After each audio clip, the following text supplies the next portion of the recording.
જય શ્રી સાગરેશ્વર મહાદેવ, જય શ્રી પુરુષોત્તમ ભગવાન. પ્રિય ભક્તો, આપ સૌનું સાગરેશ્વર મહાદેવ યુટ્યુબ ચેનલ પર હાર્દિક સ્વાગત છે. આજે આપણે સાંભળીએ છીએ શ્રી પુરુષોત્તમ માસનો મહિમા અને પુરુષોત્તમ વ્રત કેવી રીતે કરવું, વ્રત કરનારે શું કાળજી રાખવી. પુરુષોત્તમ માસનો મહિમા.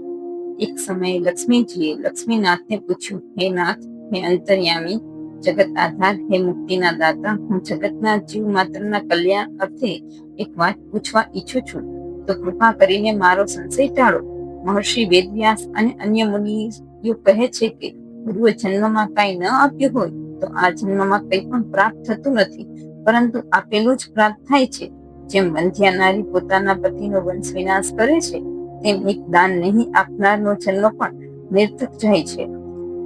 દિવસો અને શાસ્ત્રોના પરંપરા કહે છે કે આધિક માસમાં ક્ષૌર, ઉપવીત, વિવાહ તેમજ કામ્ય વ્રત એ સર્વેનો ગૃહસ્થ વિશે પ્રકારે ત્યાગ કરવો. હે નાથ, અધિક માસમાં ક્યુ વ્રત કરવું, કોના ઉદ્દેશથી દાન કરવું, જેથી પરલોકમાં એના ફળની પ્રાપ્તિ થાય.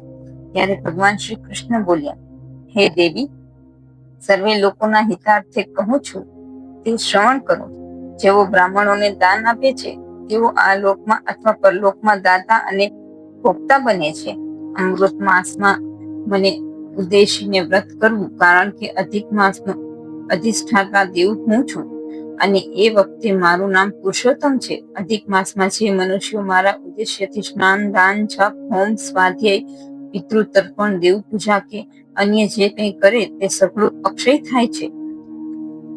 જે મનુષ્યનો અધિક માસ પ્રમાદથી દાન અને ધર્મ રહિત જાય છે તેઓને દારિદ્ર્ય આવે છે, પુત્ર શોક, પાપ અને નિંદા થાય છે અને મૃત્યુલોકમાં વારંવાર જન્મ લેવો પડે છે. હે દેવી, જે મનુષ્યો અધિક માસમાં શ્રેષ્ઠ માણસોની પૂજા કરે છે તેમને હે દેવી તમે સુખ આપો છો.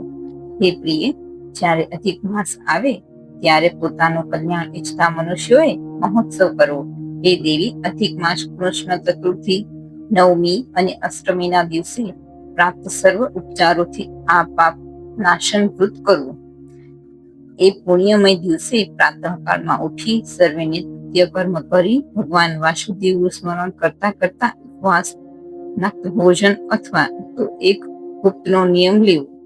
પછી સદાચારી, સુવેશી, સુંદર, વેદ પારંપત, ઉચ્ચ કુળના બ્રાહ્મણોને એમની પત્નીઓ સાથે નિમંત્રવા. મધ્યાહન સમયે બ્રાહ્મણોના વેદ મંત્રોના ઉચ્ચાર વચ્ચે છિદ્ર રહિત કુંભમાં લક્ષ્મી, નારાયણ અને બ્રહ્મજીની સ્થાપના કરવી અને સ્વજનો સહિત અનન્ય ભક્તિથી પૂજન કરવું.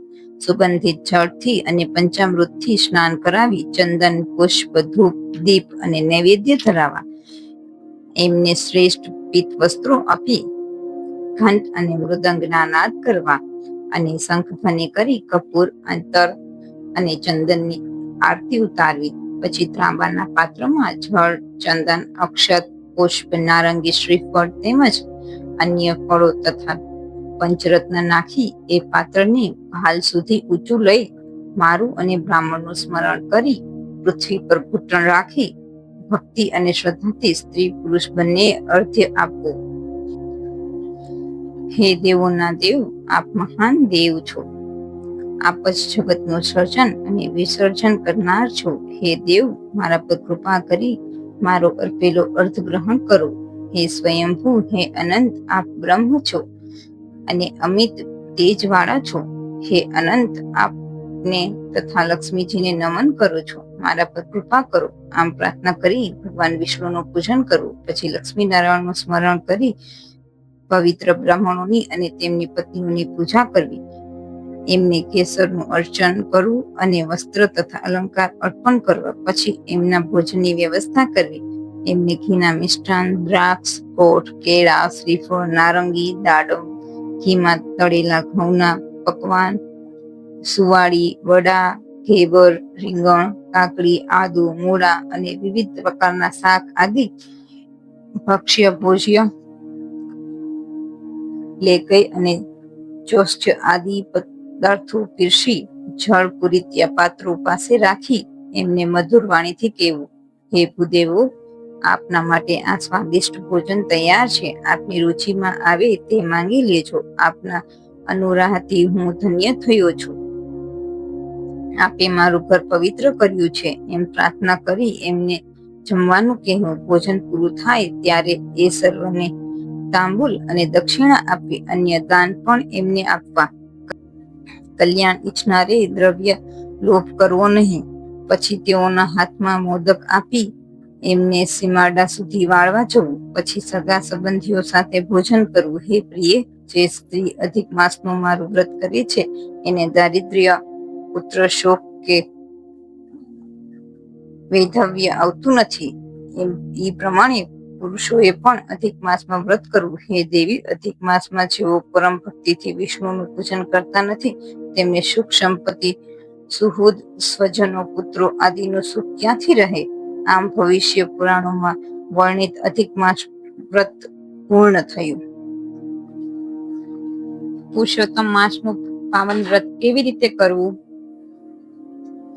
સર્વ કષ્ટનું નિવારણ કરનાર આ વ્રત કરનાર વ્રતધારીએ બ્રહ્મ મુહૂર્તમાં ઉઠવું, પથારીમાં આંખો બંધ કરીને પૂર્ણ પુરુષોત્તમનું ધ્યાન ધરવું. ત્યારબાદ પ્રાતઃ કાર્યથી પરવારી પુરુષોત્તમ સ્નાન કરવું. પુરુષોત્તમ સ્નાનના 3 પ્રકાર છે. તેમાં સરિતા સ્નાન એટલે કે જે નદી સમુદ્રને મળતી હોય એવી નદીમાં સ્નાન કરવું શ્રેષ્ઠ છે. બને ત્યાં સુધી વહેતા પાણીમાં નામ જપ સાથે સ્નાન કરવું. જો શક્ય ન હોય તો કુવા તળાવમાં સ્નાન કરવું. આ મધ્ય પ્રકારનું સ્નાન છે. જો એ પણ શક્ય ના હોય તો ત્રીજા પ્રકારનું સામાન્ય ઘરે બેઠા કરવું. સ્નાન કર્યા બાદ વિધિપૂર્વક કાંઠા ગૌરની પૂજા અર્ચના કરવી. વ્રત કરનાર ભાવિકે સ્નાન કર્યા પછી ઘેર પાછા ફરતી વખતે રસ્તામાં જે કંઈ વંદનીય સ્થાન આવતા હોય ત્યાં પ્રણામ કરવા. દેવ દર્શનનો મહિમા અપાર છે. એમાંય આ અમૃત માસમાં દેવ દર્શન કરનારને તો અનેક ગણું ફળ પ્રાપ્ત થાય છે. ઘણા ભાવિકો આ અમૃત માસમાં પોતાના ઘરમાં જ પુરુષોત્તમ ભગવાનની સ્થાપના કરે છે અને પુરુષોત્તમ સ્નાન કર્યા પછી ઘેર આવી વિધિપૂર્વક પુરુષોત્તમ પ્રભુની પૂજા કરે છે. વ્રત કરનાર ભાવિકે નિયમ મુજબ તેમના ઈષ્ટદેવની પૂજા અર્ચના અને આરાધના પણ કરવી. પૂજામાં પૂર્ણ પુરુષોત્તમ નામના જપ સાથે સ્તુતિ કરવી. પુરુષોત્તમ પ્રભુના નામ જપનું ફળ તત્કાળ મળે છે, કારણ કે આ માસના અધિષ્ઠાતા સ્વયં પુરુષોત્તમ પ્રભુ છે.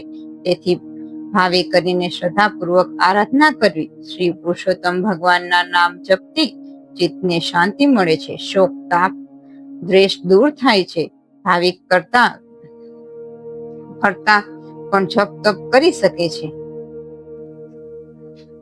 ભાવિકે આ માસમાં કથા શ્રવણ અવશ્ય કરવું. પાવન કથાના શ્રવણથી અનેક પાપોનો ક્ષય થાય છે. જ્યાં પણ ધર્મ લાભ મળતો હોય ત્યાં સહર્ષ જવું.